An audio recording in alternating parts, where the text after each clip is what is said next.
बिस्मिल्लाहिर्रहमानिर्रहीम। सर आज की इस वीडियो में हम इनकम टैक्स ऑर्डिनेंस में जो डिफरेंट टर्म्स या डिफरेंट टर्मिनोलॉजीज इस्तेमाल की गई हैं उनकी डेफिनेशन या उनको किस तरह से इंटरप्रेट करना है, रीड करना है, डिफाइन करना है, उस हवाले से हम डिस्कस करेंगे।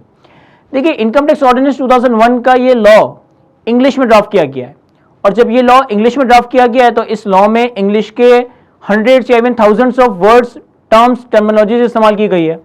तो अब इन हर लफ्ज का क्या मतलब होगा, हर लफ्ज की क्या मीनिंग होगी, हर लफ्ज को किस तरह से इंटरप्रेट किया जाएगा, ये क्वेश्चन रेज होता है। तो इनकम टैक्स लॉ में इंग्लिश में ड्राफ्टिंग की वजह से हमारे पास मल्टीपल यानी कि हंड्रेड्स या थाउजेंड्स ऑफ इंग्लिश के वर्ड्स इस्तेमाल किए गए। उनकी डेफिनेशन क्या होगी, उनके कॉन्सेप्ट क्या होंगे, उसको किस तरह से फाइंड आउट किया जाएगा, उस हवाले से हम डिस्कशन कर रहे होंगे। देखिए, जितने भी लफ्ज, जितने भी अल्फाज इनकम टैक्स लॉ में डिफाइन किए गए उनको पहले मैं दो कैटेगरीज में ब्रेक कर देता हूं। एक तो वो अल्फाज हैं जो कि इनकम टैक्स लॉ में डिफाइन किए गए, यानी बहुत सारी टर्म्स ऐसी हैं जिनको इनकम टैक्स लॉ में खुद डिफाइन किया गया है कि इसका मतलब क्या है, इसका मतलब क्या है और इसका मतलब क्या होगा।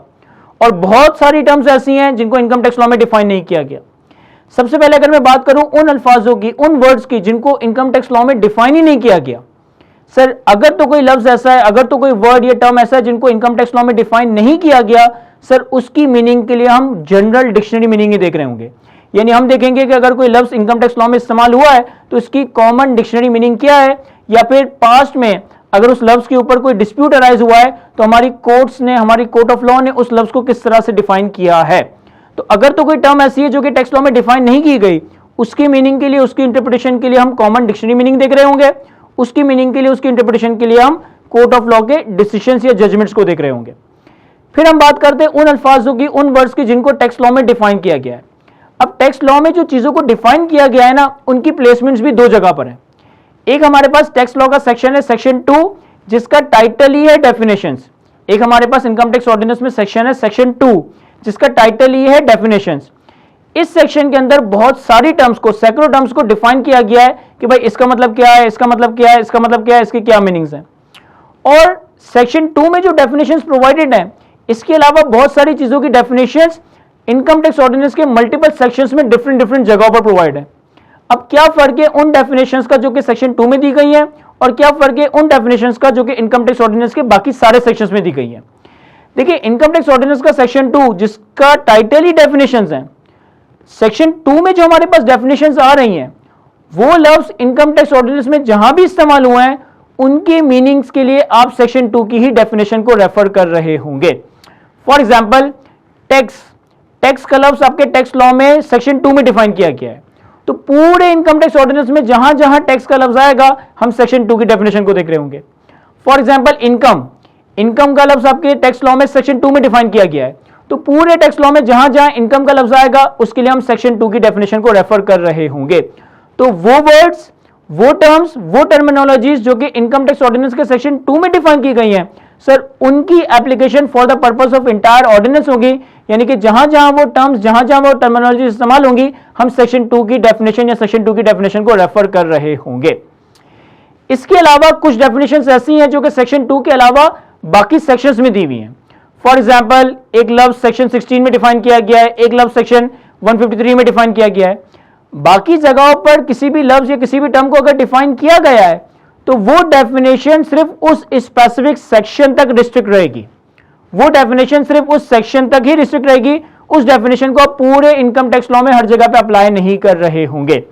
For example, income tax law के सेक्शन 153 में टर्नओवर के लफ्ज को डिफाइन किया गया है, इनकम टैक्स लॉ के सेक्शन 153 में सेल ऑफ गुड्स को डिफाइन किया गया है, इनकम टैक्स लॉ के सेक्शन 153 में सर्विसेज को डिफाइन किया गया है। तो सेक्शन 153 में जो डेफिनेशंस दी गई हैं वो सिर्फ for the purpose of section 153 है। यानी कि सेक्शन 153 में जहां जहां टर्नओवर का लफ्ज, जहां जहां सेल ऑफ गुड्स का लफ्ज, जहां जहां सर्विसेज का लफ्ज इस्तेमाल हुआ है हम सेक्शन 153 की डेफिनेशन को देख रहे होंगे। यानी कि बताने का मतलब यह है कि अगर कोई लफ्ज सेक्शन 2 में डिफाइन किया गया है, इसकी application for the purpose of entire income tax ordinance है, और अगर कोई लफ्ज इनकम टैक्स के सेक्शन 2 के अलावा किसी और सेक्शन में डिफाइन किया गया है, सर इसकी एप्लीकेशन सिर्फ उस स्पेसिफिक सेक्शन तक होगी, वो पूरे ऑर्डिनेंस में अप्लाई नहीं हो रही होगी। फिर हम बात करते हैं कि हमारे पास टैक्स लॉ में जो डेफिनेशंस दी हुई है ना, चाहे वो सेक्शन 2 में दी हुई हो, चाहे वो सेक्शन 2 के अलावा बाकी किसी सेक्शन में दी हुई हो, इन डेफिनेशन की भी 3 टाइप्स या 3 कैटेगरीज हैं। One is called inclusive definition, second is called exclusive definition and the third one is called hybrid definition.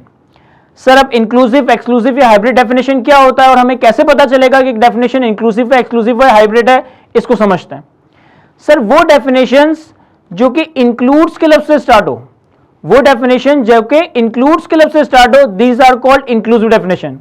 For example कि हमारे टैक्स लॉ में जो इनकम की डेफिनेशन है वो स्टार्ट होती है इनकम इंक्लूड्स से, यानी वो कहता है इनकम इंक्लूड्स 3-4 बातें। अगर एक डेफिनेशन इंक्लूड्स के लफ्ज से स्टार्ट हो रही है तो ये इंक्लूसिव डेफिनेशन है। अब इंक्लूसिव डेफिनेशन का मतलब है कि आपने उस लफ्ज के कॉमन डिक्शनरी मीनिंग को भी फॉलो करना है और लॉ मेकर ने इंक्लूड्स के लफ्ज के साथ जो चीजें इस डेफिनेशन में इंक्लूड या ऐड की हैं उन मीनिंग्स को भी उसी टर्म का पार्ट कंसिडर करना है। अगर हमारे लॉ में कोई टर्म इंक्लूड्स के साथ डिफाइन हुआ है, इसका मतलब है ये इंक्लूसिव डेफिनेशन है। इंक्लूसिव डेफिनेशन के केस में आप कॉमन डिक्शनरी मीनिंग को भी फॉलो करोगे और लॉ मेकर की जो इंक्लूजन है उनको भी अडॉप्ट कर रहे होंगे। इसके बाद सेकंड कैटेगरी हमारे पास exclusive definition. Sir text law में वो डेफिनेशन जो मीन्स के लफ्ज से स्टार्ट हुई है, टेक्स्ट लॉ में वो डेफिनेशन जो मीन्स के लफ्ज से स्टार्ट हुई है। फॉर एग्जांपल टेक्स्ट की डेफिनेशन है टेक्स्ट मीन्स 1-2 बातें। अब अगर कोई डेफिनेशन मीन्स के लफ्ज से स्टार्ट हो रही है तो ये एक्सक्लूसिव डेफिनेशन है।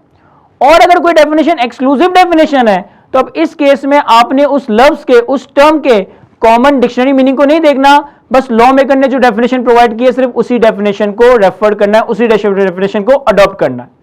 तो अगर एक डेफिनेशन इंक्लूड से स्टार्ट हो, ये इंक्लूसिव डेफिनेशन है, कॉमन डिक्शनरी मीनिंग को भी अडॉप्ट करेंगे, लॉ की इंक्लूजन्स को भी अडॉप्ट करेंगे। अगर एक डेफिनेशन मीन्स के लफ्ज से स्टार्ट हो तो ये एक्सक्लूसिव डेफिनेशन है, कॉमन डिक्शनरी मीनिंग को इग्नोर कर देंगे, लॉ मेकर ने जो डेफिनेशन प्रोवाइड की उसी को फॉलो कर रहे होंगे। और तीसरी कैटेगरी हमारे पास हाइब्रिड डेफिनेशन।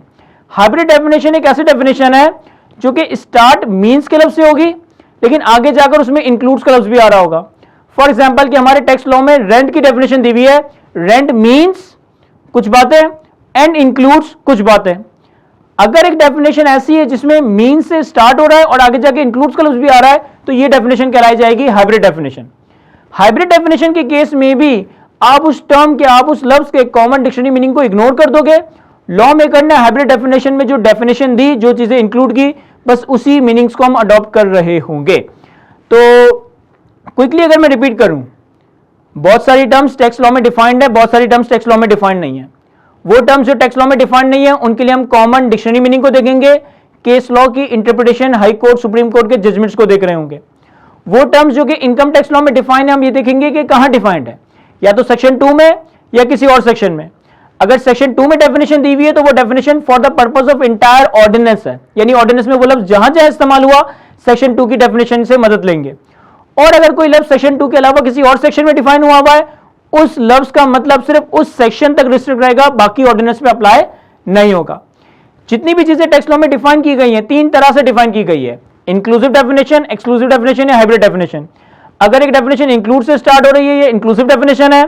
इंक्लूसिव डेफिनेशन के केस में आप कॉमन डिक्शनरी मीनिंग को इग्नोर करो, कॉमन डिक्शनरी मीनिंग को अडॉप्ट करोगे और लॉ मेकर की इंक्लूजन्स को भी ऐड करोगे। एक्सक्लूसिव डेफिनेशन वो डेफिनेशन जो मीन्स के लफ्ज से स्टार्ट हुई। एक्सक्लूसिव डेफिनेशन के केस में हम डिक्शनरी मीनिंग को इग्नोर कर देंगे, लॉ मेकर की डेफिनेशन को फॉलो या अडॉप्ट कर रहे होंगे। और हाइब्रिड डेफिनेशन एक ऐसी डेफिनेशन है जो मीन के लफ्ज से स्टार्ट होगी, आगे जाके इंक्लूड्स का लफ्ज भी आएगा। हाइब्रिड डेफिनेशन के केस में भी हम डिक्शनरी मीनिंग को इग्नोर कर देंगे और लॉ की डेफिनेशन और लॉ की इंक्लूजन्स को ही कंसिडर कर रहे होंगे। तो आई होप कि सारी बातें मैं आपको अच्छे से एक्सप्लेन कर सका हूं। आज की वीडियो को यहीं तक रखते हैं। Thank you.